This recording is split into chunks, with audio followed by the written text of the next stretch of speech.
এখনো বেশ কয়েক মাস বাকি আছে ওর ফিরতে। এভাবে বারবার থেকে যাবি আর আমাকে বলবি। বলবো না, কথা দিচ্ছি বলবো না। কথা তো যাবার আগেও দিয়েছিলি, বলেছিলি ওর টাকার জন্য আমাকে ভাবতে হবে না। প্রদীপের টাকার জন্য তুমি ছটফট করে বেড়াবে আর আমি গয়না পরে বসে থাকবো? তুমি আমাকে এত ছোট ভাবো? কিন্তু তোর মতো একজন ভালো ছাত্রকে সংসারের প্রয়োজনে এভাবে আমি নষ্ট হতে দেব না। মেজদা আমার যাওয়াটাকে সমর্থন করছে না বর্দা? না করুক, তোকে বড় হতেই হবে। কি হয়েছে? প্রদীপের একটা চিঠি এসেছে। প্রদীপের চিঠি এলে তুমি তো ভীষণ খুশিতে থাকো, আজ এরকম? কি লিখেছে? ভালো আছে তো? হ্যাঁ ভালো আছে, তবে কিছু টাকা পাঠাতে লিখেছে। কত টাকা? 5,000। 5,000?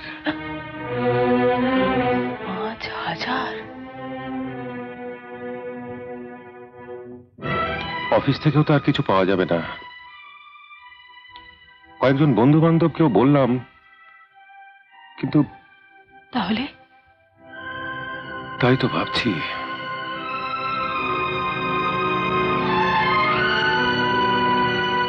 আচ্ছা, একবার মেজদাকে বলে দেখবে? ওকে বলে কোনো লাভ হবে কি? বলে দেখো না। মামনি, এবার আমি কি করব মামনি? তুই আজ থেকে আমার কাছেই থাকবি, আমার ঘরে। ভাস্করের কাছ থেকে দূরে সরে গেলে ও তোকে কোনোদিনই চিনবে না, কোনোদিনই বুঝবে না। তোকে ওর কাছে যেতেই হবে।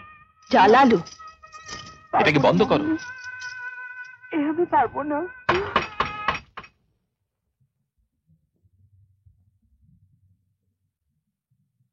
দাদা, আয় ভেতরে আয়।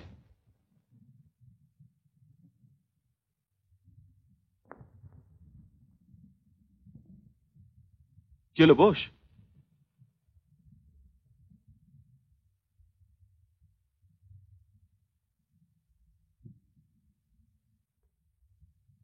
প্রণব, প্রদীপের একটা চিঠি পেয়েছি। 5,000 টাকার দরকার। আমি তো কোনোভাবেই জোগাড় করতে পারলাম না, তাই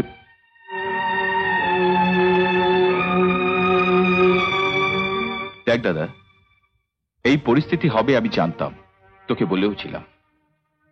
আমাদের ঘরের ছেলে বিলেত ফেরত ইঞ্জিনিয়ার হবে, এটা স্বপ্ন হিসেবে ঠিক, কিন্তু বাস্তবে তা হয় না। প্রণব, আমি কখনো কখনো ওর টাকার জন্য তোকে কিছু বলিনি। আজ নেহাত থেকে গেছি। এখনো বেশ কয়েক মাস বাকি আছে ওর ফিরতে। এভাবে বারবার থেকে যাবি আর আমাকে বলবি। বলবো না, কথা দিচ্ছি বলবো না। কথা তো যাবার আগেও দিয়েছিলি, বলেছিলি ওর টাকার জন্য আমাকে ভাবতে হবে না। এতদিন তো ভাবতে হয়নি তোকে। আজ ভাবতে বলছিস তো? 5,000 টাকা বললে বের করা যায়। সেদিন ভিসিপিটা কিনলাম, এখন আবার 5,000।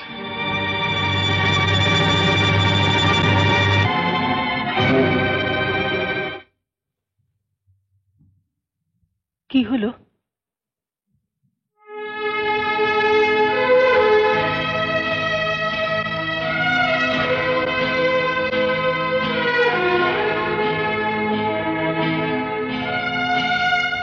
দিল না?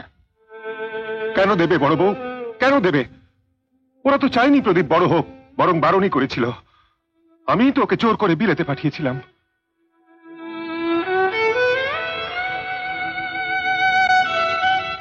প্রদীপ নিজেও তো যেতে চায়নি।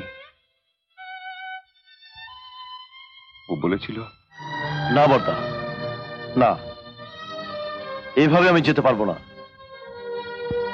তোমার কষ্টের পয়সা আমি যতটুকু পড়েছি তাতে আমি একটা চাকরি জোগাড় করে নিতে পারবো, তোমার পাশে দাঁড়াতে পারবো। আমার পাশে তুই তো চিরকাল থাকবি, কিন্তু তোর মতো একজন ভালো ছাত্রকে সংসারের প্রয়োজনে এভাবে আমি নষ্ট হতে দেব না। মেজদা আমার যাওয়াটাকে সমর্থন করছে না বর্দা। না করুক, তোকে বড় হতেই হবে, এটা আমার স্বপ্ন। কিন্তু আমার পড়ার খরচ জোগাতে তোমার খুব কষ্ট হবে বর্দা। মাত্র তো 3টে বছর, তারপর ফিরে এসে তুই সব জোগাবি আর আমি আরাম করব। কিন্তু কোনো কিন্তু নয়, আমি সব ব্যবস্থা করে ফেলেছি। আমাকেই সব ব্যবস্থা করতে হবে বড় বউ, আমাকেই সব করতে হবে।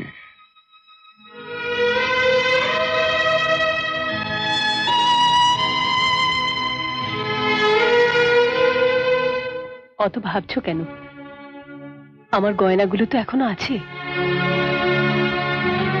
না না, ও গয়না আমি নিতে পারবো না। কেন? আমি কি তোমার কেউ নই? প্রদীপ কি আমার কেউ নয়? তা নয় বড় বউ, এই সংসারে আসার পর থেকে আজ অব্দি আমি তোমাকে কিচ্ছু দিতে পারিনি। তোমার বাবার দেওয়া গয়না, সেটা আমি কেমন করে নিই বলো তো? প্রদীপের টাকার জন্য তুমি ছটফট করে বেড়াবে আর আমি গয়না পরে বসে থাকবো? তুমি আমাকে এত ছোট ভাবো? না বড় বউ না, তুমি যদি তেমনই হতে, এই সংসারটা একদিন কোথায় তলিয়ে যেত। তাহলে এটা নাও। দাও, তোমার এই স্নেহের আশীর্বাদ প্রদীপকে যেন সার্থক করে তোলে। বলো না ঠাকুমা, সেই 2 ভাইয়ের গল্পটা বলো না। না রে দিদি, আজকাল কি আর ওই রকম 2 ভাই হয়?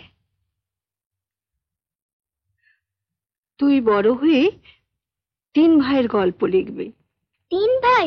হ্যাঁ, তোর বাবা, মেজো আর ছোট কাকু। দূর, ওগুলো আবার গল্প হয় নাকি? ওগুলোই তো গল্প রে দিদি। এক মায়ের 3 ছেলে, 3 রকম। তাহলে মা, কাকিমা এদের কথাও থাকবে? থাকবেই তো। তোর মা দুর্গা দেবী, তোর কাকিমা শ্রীদেবী। সে আবার কে রে? সিনেমার নায়িকা, সুন্দর দেখতে আর সাজেও খুব।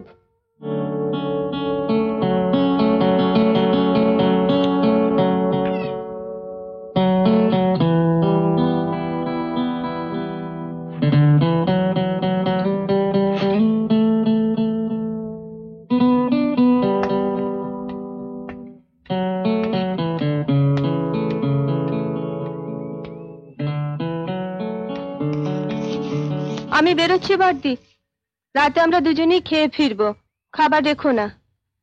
আচ্ছা, ফিরতে বেশি রাত হবে না তো? রাতের দিকে ট্যাক্সির যা ঝামেলা, দেরি হতেও পারে। তুমি দরজাটা দিয়ে দাও। এমন আরো অনেক ভিডিও দেখতে এই চ্যানেলটি সাবস্ক্রাইব করে নিন এবং পাশের বেল আইকনটি প্রেস করে দিন।